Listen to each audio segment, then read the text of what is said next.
Bienvenidos oyentes de Radio Sefarad a esta nueva edición de Revista de Medio Oriente, el programa que nos acerca cada semana aquí a esta casa. Masa Gabriel, ¿qué tal?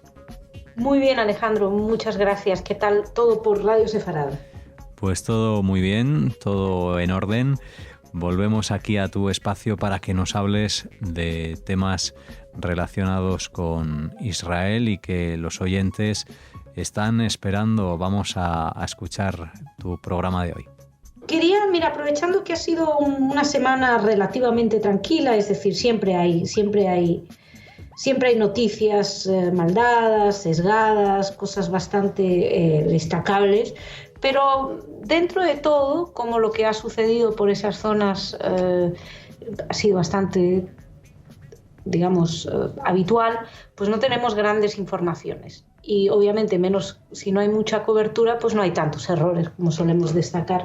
Así que quería hacer una especie de pequeño alto en el camino, sin mencionar, si acaso, algo que vi, que me llamaron la atención en Twitter al respecto, y es en El País, por ejemplo, en una entrevista que habían hecho en Ciencia con respecto a la cuestión del coronavirus, etcétera, a un israelí entrevistaban y el israelí decía que eran líderes en vacunación, que Israel es líder en vacunación, porque dice el sistema está organizado para funcionar en emergencias. Y el entrevistador le dice, también tenían el dinero. Entonces el entrevistado dice, sí, bueno, pero no es solo eso. Y luego más adelante también le dicen que el entrevistador o la entrevistadora, realmente ahora mismo no tengo la entrevista delante de mí, tengo el recorte de esta parte, decía que Israel tiene pactos opacos con Pfizer que le permitieron tener antes la vacuna, y a cambio Israel fue muy activo promoviendo la tercera dosis. El científico dice que él no habla de pactos, que habla de una decisión profesional, pero que es muy interesante ver cómo incluso en una información científica, meramente científica, esto lo destacaba en Twitter la organización ACOMA y me llamaban la atención al respecto, cómo incluso en una entrevista científica se desliza un lenguaje puramente antisemita, ¿no? Vinculando al judío con ese dinero, con los pactos opacos, en fin. Quería mencionar esto, que es probablemente de lo más destacable en esta semana así de información, y que nota o denota cómo hay una especie de dejadez ya, una especie de asumir el estereotipo antisemita de una manera tan normalizada que probablemente ni el entrevistador o entrevistadora se dio cuenta, ni el medio son los filtros necesarios.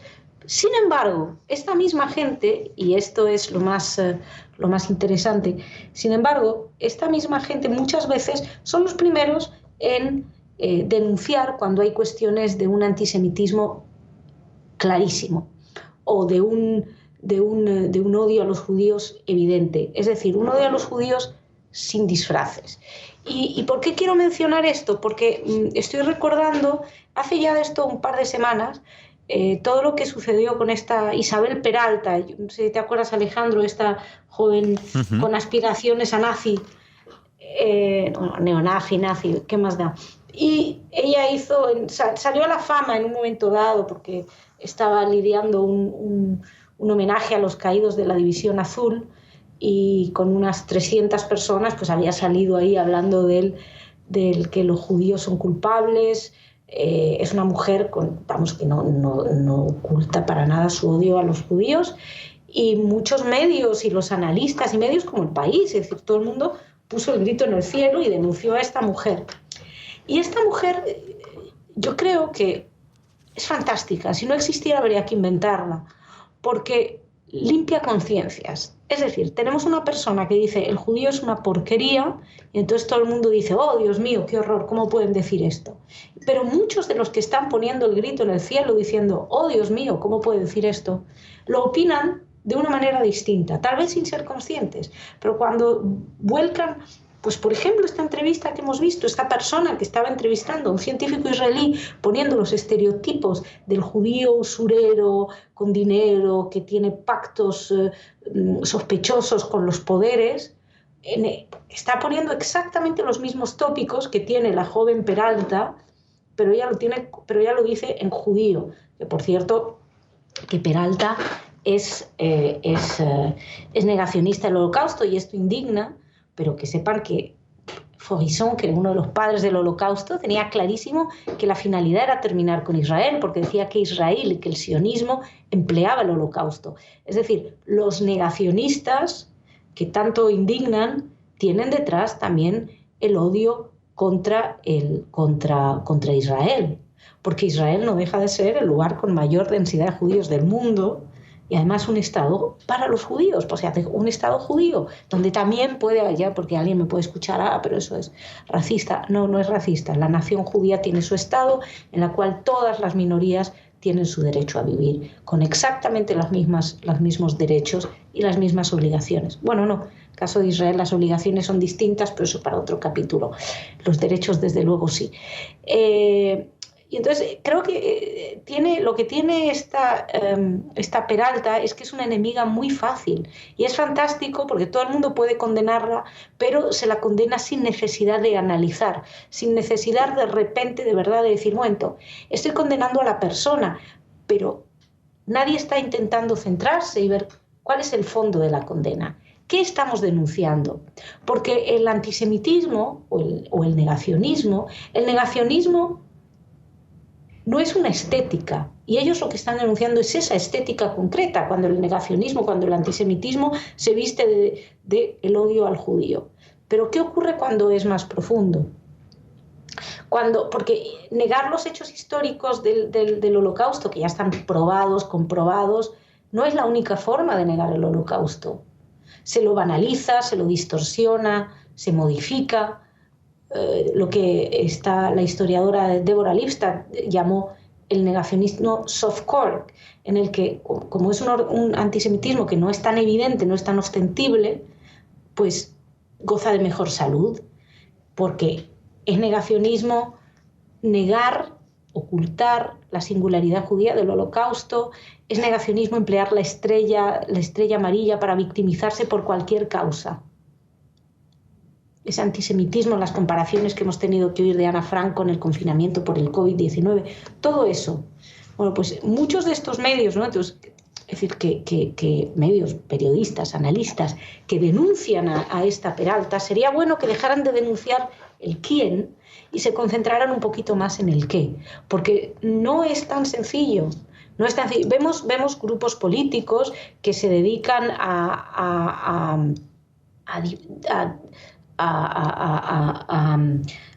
decir mentiras, a soltar bulos, a difamar a Israel,